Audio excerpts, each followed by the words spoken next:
Hi friends, welcome to my channel. இன்னைக்கு நம்ம பார்க்க போகிற lesson landscape of the soul. 8th செஞ்சுரியில் டயோசின்னு ஒரு பெயிண்டர் இருந்தார். இவரோட லாஸ்ட் பெயிண்டிங் தான் லேண்ட்ஸ்கேப். டேங் எம்பரர் ஜுவாங்ஸாங் தான் வரைய சொல்லியிருக்காரு. அந்த எம்பரரோட பேலஸை டெக்கரேட் பண்ணுறதுக்காக வரைய சொல்லியிருக்காரு. அந்த ட்ராயிங்கை ஒரு ஸ்க்ரீனுக்கு பின்னாடி மறைச்சி வச்சு வரைகிறார். ஏன்னா அவர் எப்படிலாம் ட்ரா பண்ணுறாருன்னு அந்த எம்பரரில் மட்டும்தான் பார்க்க முடியும், வேறு யாராலையும் பார்க்க முடியாது. Painter forest, mountain, water falls, clouds, ஸ்கைலாம் இருக்க மாதிரி ட்ரா பண்ணிகிட்டு இருக்கார். அப்போது பெயிண்டர் எம்பரரை கூப்பிட்டு அவர் ட்ராயிங்கை பார்க்க சொல்கிறாரு. அவர் ட்ராயிங்கில் ஒரு கேவ் இருக்குது. இவர் 2 கிளாப் பண்ணுறாரு. பண்ணோன்னே அந்த கேவ் ஓப்பன் ஆகுது. அந்த கேவுக்குள்ளே பார்க்கும் போது ரொம்ப அழகாக இருக்குது. நான் உங்களுக்கு வழி காமிக்கிறேன்னு சொல்லிட்டு பெயிண்டர் அந்த கேவுக்குள்ளே போகிறாரு. அந்த கேவுக்குள்ளே போனோடனே அந்த கேவோட என்ட்ரன்ஸ் டக்குன்னு க்ளோஸ் ஆயிடுச்சு. அந்த வாலில் உள்ள பெயிண்டிங்கும் மறைஞ்சு போச்சு. அப்படி ஒருத்தர் அங்கே வந்தார், பெயிண்ட் பண்ணுறாரு அப்படின்ற அடையாளமே இல்லாமல் மறைஞ்சு போச்சு. அந்த ஆர்டிஸ்ட்டை அதுக்கப்புறம் யாரும் பார்க்கவே இல்லை. அந்த பெயிண்டருக்கு என்ன ஆச்சுன்னு யாருக்குமே தெரில. இந்த மாதிரியான ஸ்டோரிஸ்லாம் சைனாஸ் கிளாசிக்கல் எஜுகேஷனில் இம்பார்ட்டண்ட்டான ஒரு பார்ட்டாக இருக்குது. அதுக்கப்புறம் இந்த ஸ்டோரியை கான்ட்ராஸ்ட் பண்ணுற மாதிரி இன்னொரு ஃபேமஸான ஸ்டோரி இருக்குது. அதில் பெயிண்டர் ஒரு அழகான ட்ராகனை வரைஞ்சிருக்காங்க. ஆனால் அந்த ட்ராகனுக்கு ஐஸை ட்ரா பண்ணாமல் விட்டுறாரு.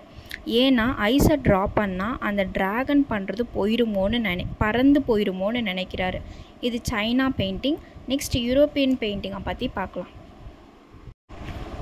அடுத்து 15th செஞ்சுரியில் ஆண்ட்வெர்ப்னு ஒரு பிளேஸில் பிளாக்ஸ்மித் ஒருத்தவர் இருக்கார். அவரோட நேம் குவைண்டன் மெட்சிஸ். இந்த குவைண்டர் ஒரு பெயிண்டரோட பொண்ணை லவ் பண்ணுவார். ஆனால் அந்த பெயிண்டர் குவைண்டன் செய்கிற வேலையை காரணமாக காட்டி அவரை ரிஜெக்ட் பண்ணுறாரு. அந்த பெயிண்டரை கன்வின்ஸ் பண்ண அந்த பெயிண்டரோட பெயிண்ட் ஸ்டூடியோவுக்கு ஏறி குதிச்சு போய் ஒரு வாலில் ஃப்ளையை ட்ரா பண்ணிவிட்டு போயிடுவார். நெக்ஸ்ட் டே அந்த பெயிண்டர் அவரோட கடைக்கு போய் அந்த பெயிண்டிங்கை பார்க்குறாரு. அந்த ஃப்ளையை அடிக்க ட்ரை பண்ணுறாரு. அப்புறம் ஒரு ஃபியூ மினிட்ஸ் கழித்து தான் தெரிய வருது அது ஒரு பெயிண்டிங்னு. அந்த பெயிண்டிங் அவருக்கு ரொம்ப பிடிச்சி போயிடுது. குவைண்டனை தன்னோட அசிஸ்டண்ட்டாக வச்சுக்கிறாரு. அவரோட பொண்ணையும் குவைண்டனுக்கு மேரேஜ் பண்ணி கொடுத்துட்றாரு. அப்புறம் கொஞ்ச நாளில் குவைண்டன் நீங்கள் பெரிய ஆர்டிஸ்டாக ஆகுறாரு, மிகப்பெரிய ஆர்டிஸ்டாக ஆகுறாரு. So China painting, mind, soul, thought இது எல்லாமே சைனா பெயிண்டிங்கில் அதிகமாக இருக்கும்னு சொல்கிறாங்க. ஆனால் யூரோப்பியன் பெயிண்டிங்கில் ஆத்தர் என்ன நினச்சி ட்ரா பண்ணுறாரோ அதே தான் பீப்புள்ஸும் நினைப்பாங்க.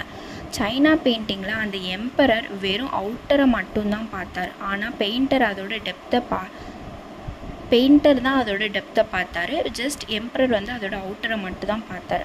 அதே யூரோப்பியன் பெயிண்டிங்கில் அந்த ஆர்டிஸ்ட் ஒரு ஃப்ளையை ட்ரா பண்ணார். அதே மாதிரி அந்த ஃபாதரும் அது ஃப்ளை தான்னு பார்த்தார். இந்த சைனா பெயிண்டிங்கோட கான்செப்டை ஷான்ஷுயின்னு சொல்கிறாங்க, விச் மீன்ஸ் மவுண்டெயின், வாட்டர்.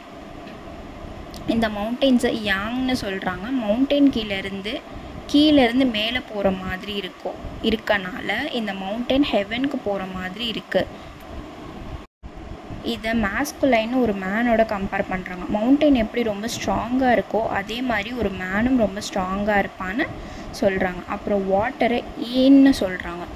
இதை ஃபீமேலோட கம்பேர் பண்ணுறாங்க. அப்புறம் middle வாய்டை பிராணாயமாக breath in breathe out exercise மூலமாக கம்பேர் பண்ணுறாங்க. ப்ரீத் இன் பண்ணும்போது நம்மளோட மூச்சு கொஞ்ச நேரம் ஹோல்டு பண்ணுவோம், அதை தான் மிடில் வாய்டுன்னு சொல்கிறாங்க. இந்த மாதிரி சைனீஸ் பெயிண்டிங்கை சோல், மைண்ட் இது எல்லாத்தையோட கலந்து சொல்கிறாங்க. ஸோ ஃபைனலாக சைனீஸ் பெயிண்டிங் சோல், மைண்ட் இது எல்லாத்தையும் கலந்ததுன்னு சொல்கிறாங்க. ஆனால் யூரோப்பியன் பெயிண்டிங் ஒரு பெயிண்டர் என்ன நினச்சி வரைகிறாரோ அதே தான் அந்த பார்வையாளர்களும் அதே தான் நினச்சி பார்ப்பாங்க. ஆனால் சைனீஸ் பெயிண்டிங் அப்படி கிடையாது. பெயிண்டர் என்ன வரைகிறாரோ அவர் ரொம்ப டெப்த்தாக வரைவார். மைண்ட், சோல் எல்லாத்தையும் கனெக்ட் பண்ணுற மாதிரி வரைவார். ஆனால் பீப்புள்ஸ் அதோட அவுட்டரை மட்டும்தான் பார்ப்பாங்க. ஸோ அவ்வளோதான் ஃப்ரெண்ட்ஸ், இந்த லெசன் இதோட முடிஞ்சிருச்சு. இந்த வீடியோ உங்களுக்கு பிடிச்சிருந்தால் லைக் பண்ணுங்கள், ஷேர் பண்ணுங்கள், மறக்காமல் சப்ஸ்கிரைப் பண்ணுங்கள்.